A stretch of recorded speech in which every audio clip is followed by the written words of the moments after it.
I basically want to talk to you all as senators about something that we should be talking about more as senators. And AJ and I started working on something that is a draft of a resolution for USG to take that hopefully we can work on and open the dialogue about tonight, and more senators can get involved and we can gain some support for. So I wanted to have something for you all, a piece of paper to show you. But with going paperless, I decided not to, and I posted it online.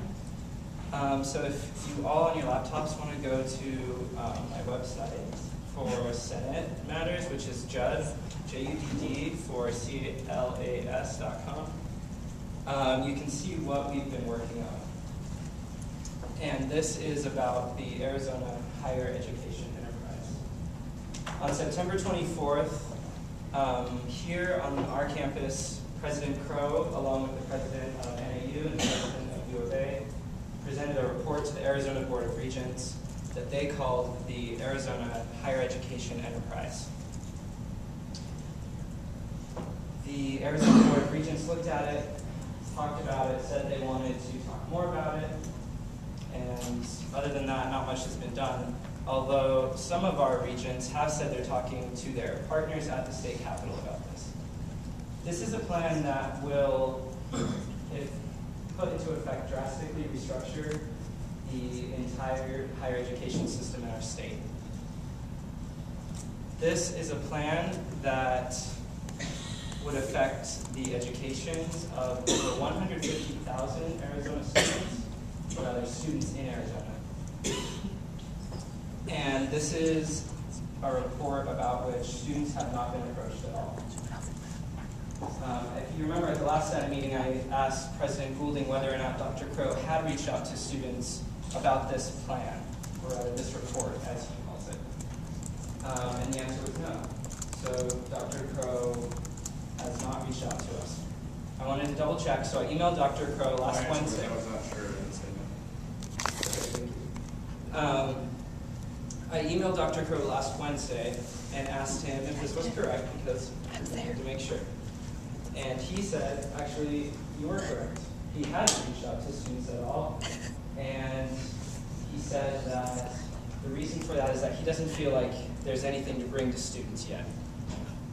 And that the Arizona Board of Regents were going to ask more questions, and that they were going to work together with their university presidents, and that when they felt we were ready for something to be approached with, they would come to us.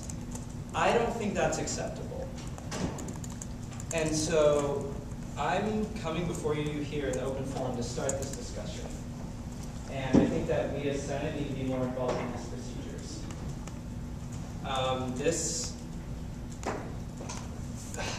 This higher education enterprise plan is a really tricky report.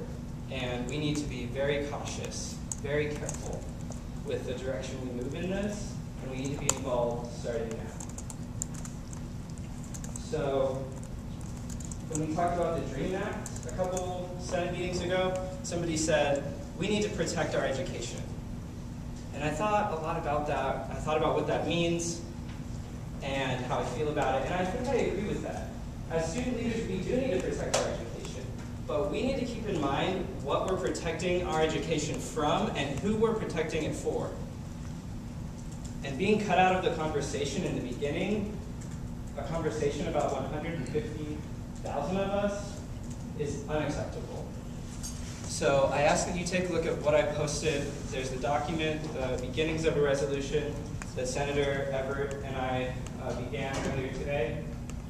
There are 2 articles from Central.com that give some details about the Arizona Higher Education Enterprise. And there is a link to a letter to the editor to the state press that our student regent, William Holmes, wrote and was published on November 1st, where he mentions the Arizona Higher Education Enterprise in a rather subliminal, on the DL manner that I think we should be asking questions about. So that's what I think we should do, start the conversation, and I want to do it with you tonight.